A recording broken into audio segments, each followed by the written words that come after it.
The Republic of Namibia is a young democracy that gained its independence from South Africa on 21 March 1990 after a long struggle against the apartheid regime. The Constitution of Namibia, adopted in 1990, established a multi-party system, a bicameral parliament, an independent judiciary, a Bill of Rights, and a decentralized system of governance. Since its independence, the country has held regular and peaceful elections, enjoys political stability and respect for human rights.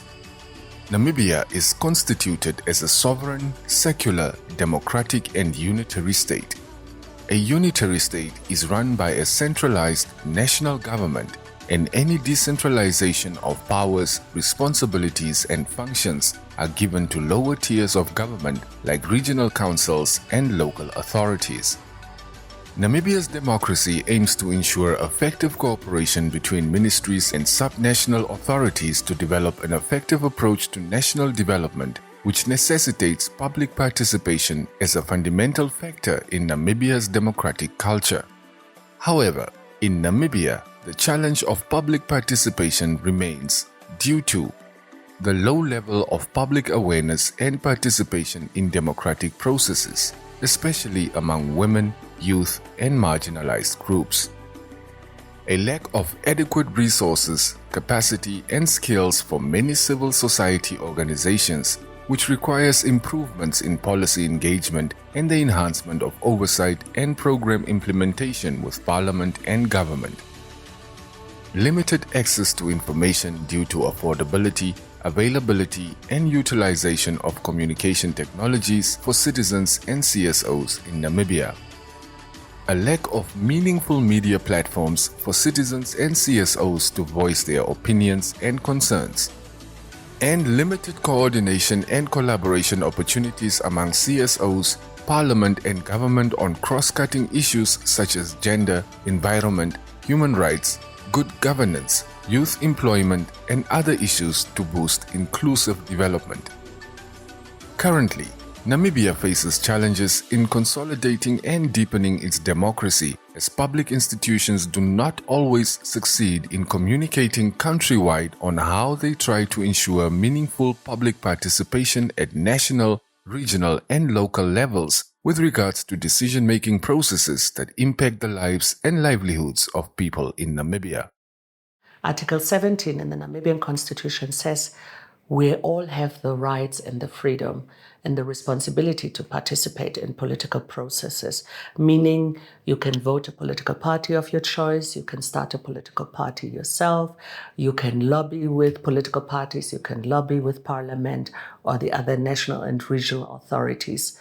There are a lot of should we say, gaps at the moment in what we could be doing. But again, these are things that we try to address through dialogue and through practice, because we're a very pragmatic organization. You cannot preempt what they want. You should consult and engage them for you to have a really meaningful solution for their problem. We're seeing more and more poverty in our country. There is a certain need for government and civil society to work together to promote unity, to promote that aspect of nobody is left behind. It is our experience, and I think it's also the experience of Namibia, that democracy needs to be built every day. It's not just election day. Election day is a critical day, but it's something that needs to building democracy, listening to the needs and shaping public policies for people is something that needs to be constructed. It's a common effort by a government that is voted, by a parliament that is voted. And it needs to be constructed with a voice of populations which are often represented by civil society. Namibia needs to enhance its participatory democracy, which is primarily concerned with ensuring citizens have opportunities to be involved in decision-making on matters that affect their lives, either directly or indirectly. This implies an active empowerment of citizens by the state through government and parliament to contribute to lawmaking and decision-making in the policy cycle of the country. To better enhance participatory democracy in Namibia, the EPDN program was launched in 2020 for a 5-year period until 2025, and a small team was established and hosted by the Parliament of Namibia. These steps are significant as institutional support is required for public participation to ensure that the political system protects and promotes the rights of people as enshrined in the Constitution through strengthening the relationship between civil society, parliament, and government.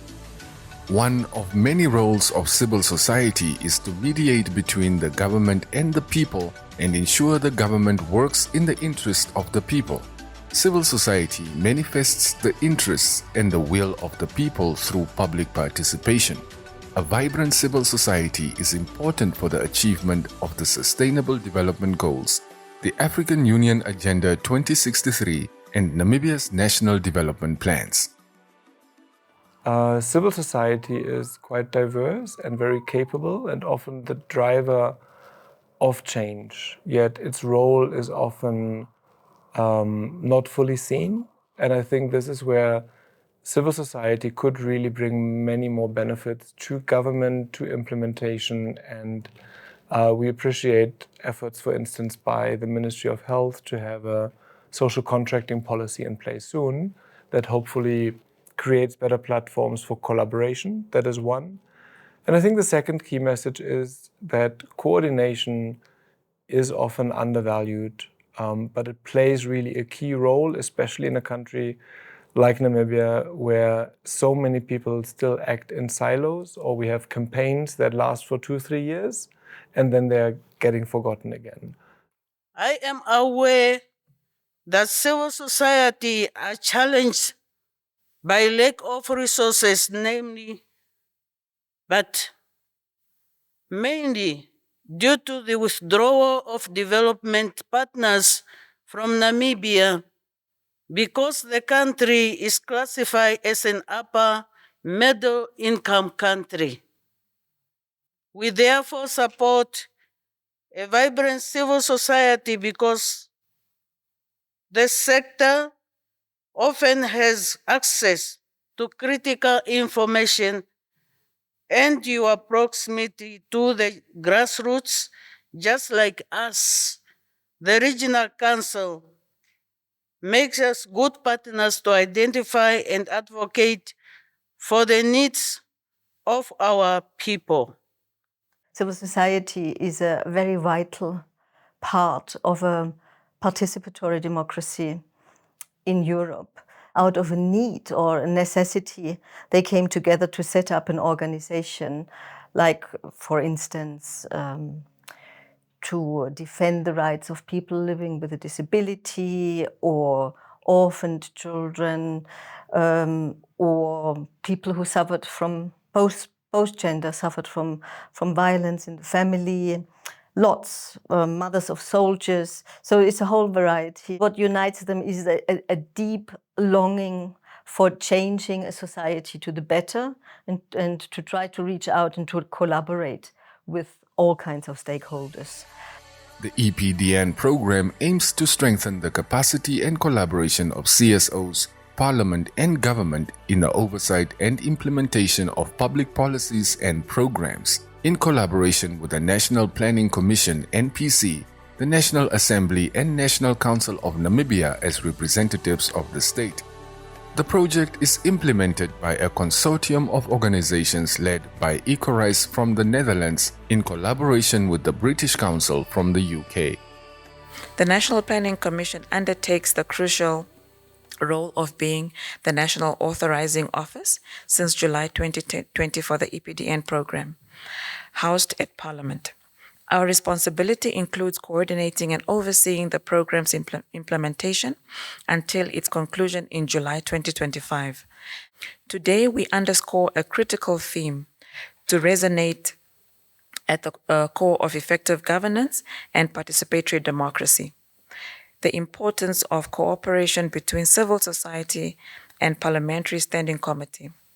This collaboration is not merely a procedural formality. It is a cornerstone upon which the construction of a robust and inclusive democracy stands. As we navigate our dynamic socioeconomic landscapes, the EPDN program stands as a testament to unwavering commitment. The collaboration between government and the EU holds the promise of positive change, impacting governance institutions, citizen participation, and Namibia's overall development landscape. This particular program started at the time when I was still not in parliament, but when I was actually on the executive side. I was the Director General of the National Planning Commission. And in my capacity as the DG then, we talked about the idea. And there was no question in our mind that this was a very important program, a program that was devoted to building capacity. So I would say happily that EPDN is a body that is aimed at enhancing participatory democracy at our parliament. It has also provided training and skill development for parliamentary staff, as well as members of parliament. Now, one of the specific areas where the program have assisted us with is the area of connecting and helping us to connect and work with civil society organizations. NGOs, civil society organization, basically that responsibility is centered around the National Planning Commission. And when I was a Director General, I knew that we needed to improve our capacity in how best to strengthen linkages with civil society organizations. Not only those organizations that are based at the national capital here in Windhoek, but also we were looking at how to identify those ones that are located in the rural and remote areas, because this is one way of having linkages that are helping us to assist us to take parliament to the people, to take parliament to be able to interact with citizens throughout the country, and taking into account of the fact that Namibia is such a vast country. And you need to be able to have connecting roads. You need to be able to reach out to citizens who are located far away from the national capital. And we felt civil society organization could play an important role in that regard. Becoming allies, the ears and ears of our people across the country. Parliament is not everywhere, but civil society actors and non-state actors are distributed across the country. And when we talk of oversight, it is to ensure that we have results based on planned activities. So, and since Parliament doesn't have all the resources to go everywhere, then it is good if they are able to interact with others that may have access to the data on implementation and what is happening on the ground. EPDN has actually gave us some more insight of what should we look at, how is the budget, the monies which is been given, supposed to be utilized to reach the end person, the people on the ground. And that is really what I can appreciate from EPDN, to keep us updated, to tell us what we should look at, how it's supposed to, and the accountability for us as especially public accounts members. When we held hearings with the OMASs, it's very much important to see that how the last cent was utilized. The Enhancing Participatory Democracy program also seeks to raise awareness among CSOs, government, parliament, and the general public about the importance and benefits of participatory democracy in Namibia. The program areas are as follows. 1. capacity development with Parliament, and 2. Capacity development with civil society. Raising awareness on the significance of public participation among stakeholders and the public is important for collaboration, accountability, and participation. One key activity of the program is to assist the National Planning Commission in the revision of the Government of Namibia Civic Organizations Partnership Policy (COPP) from 2006, which aims to enhance the role of civil society in service delivery and overall development. This policy is outdated in some parts and needs adaptation to the country's current reality. Our collective adaptability has enabled us to embark on addressing Namibia's socio-economic challenges through 3 key result areas of the program. Number 1, diverse perspective and expertise. When civil society organizations and parliamentary standing committees join forces, a rich tapestry of diverse perspective and expertise unfolds. CSOs, often rooted in grassroots experiences, bring a nuanced understanding of the challenges faced by communities. Parliamentary standing committees, on the other hand, offer legislative acumen and a structured framework for policy oversight. Together, they form a powerful alliance, ensuring that legislation and policies are not crafted in isolation, but are deeply informed by the realities on the ground. Secondly, strengthening oversight mechanisms. Collaboration between CSOs and parliamentary standing committees is pivotal in fortifying oversight mechanisms. CSOs act as vigilant watchdogs, holding the government accountable for its actions. When coupled with the authority and reach of parliamentary standing committees, these partnerships create a formidable force, ensuring that public policies and programs are scrutinized, debated, and refined to meet the genuine needs of the people. Thirdly, enhancing public participation. The cooperation between these entities is a catalyst for enhanced public participation. It opens avenues for citizens to actively engage in the decision-making processes. CSOs serve as bridges between communities and parliamentary standing committees, ensuring that the voices of marginalized and underrepresented are not only heard, but are integral to the policy-making discourse.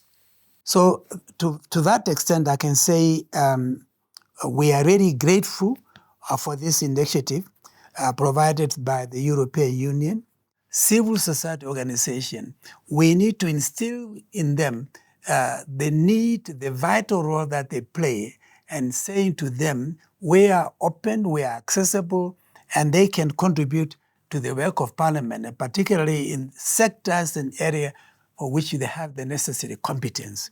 So it really is a question of building a partnership, and also it's a question of as urging them to work with various parliamentary committees, standing committees, to say from time to time, we'll call on them.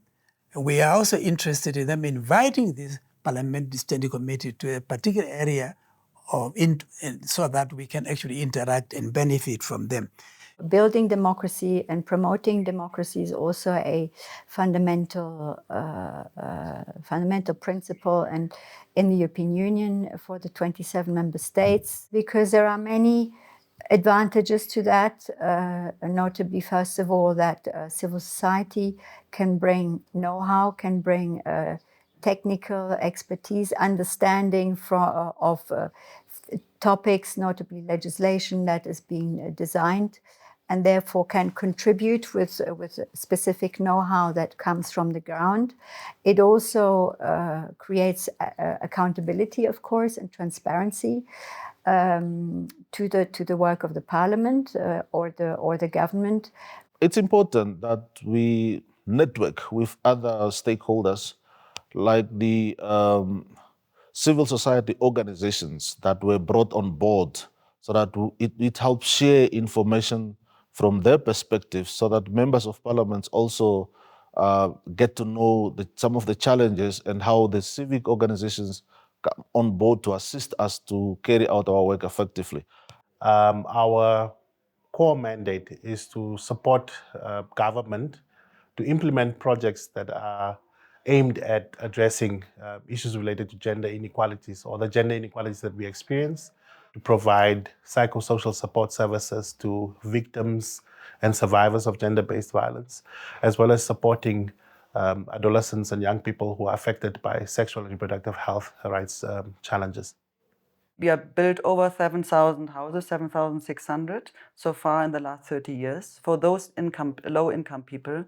So I think if they could then see on the ground how the community is working, what they're achieving, and then adopt their policy accordingly and say, you see, this policy, the housing policy is working, but let me adapt it like this, so that the community-led approach, this inclusive urban development is really like being a success. We are an umbrella body for civil society, academia, and the private sector, linking to the government structures and coordinating, providing information, and doing advocacy in areas of health, nutrition, but also about agriculture and food security. So we currently have two major projects. The one is funded by the European Union.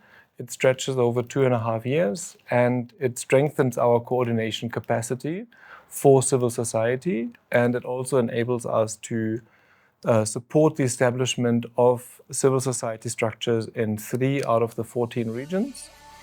Public participation is a crucial element of decision-making in policies and lawmaking, because it consolidates and entrenches support for democracy whilst legitimizing and strengthening the institutions that maintain and give expression to it as it enhances the accountability of the state. The concept of public participation in governance is the fundamental pillar in the promotion and protection of democratic governance, as it ensures a feedback system to the citizen, making the state accountable to the citizen. The Namibian democratic order is relatively new and could be classified as a democratic state in transition. Democratic institutions thrive when inclusive and equal participation are key components of the democratic culture. Therefore, to deepen its democracy, Namibia needs its citizens to participate in the activities of the state in order for citizens to influence accountability through increased public participation. If you are interested in getting involved or learning more about the EPDN program, please visit www.epdn.org of the program or follow us on our Facebook page, Enhancing Participatory Democracy in Namibia. You can contact the EPDN program team, which is composed of experts and professionals, at info@epdn.org. Or watch our YouTube channel of the program, where you can find more documentaries, videos, and interviews featuring the program activities, results, partners, and beneficiaries. Subscribe to the channel and leave your comments and feedback. Thank you for watching this documentary and for showing interest in the EPDN program. We hope that you will join us in enhancing participatory democracy in Namibia. Be smart and take part. I'm waking up this morning, getting up fresh with a brand new mind, going out to vote, going out to share my voice and my opinion. I know my rights, I know that I can keep my thoughts, and people will listen, and government knows we can take part. Me and you are taking part in giving better solutions to the people, for the people. We gonna be smart and take part for a better solution, because we're in a democratic country. Be smart and take part for a better solution, because it's a democratic country. Be smart and take part for a better solution, because it's a democratic country. Be smart and take part for a better solution, because it's a democratic country. This documentary was funded by the European Union. Its contents are the sole responsibility of EPDN and do not necessarily reflect the views of the European Union nor the government of the Republic of Namibia.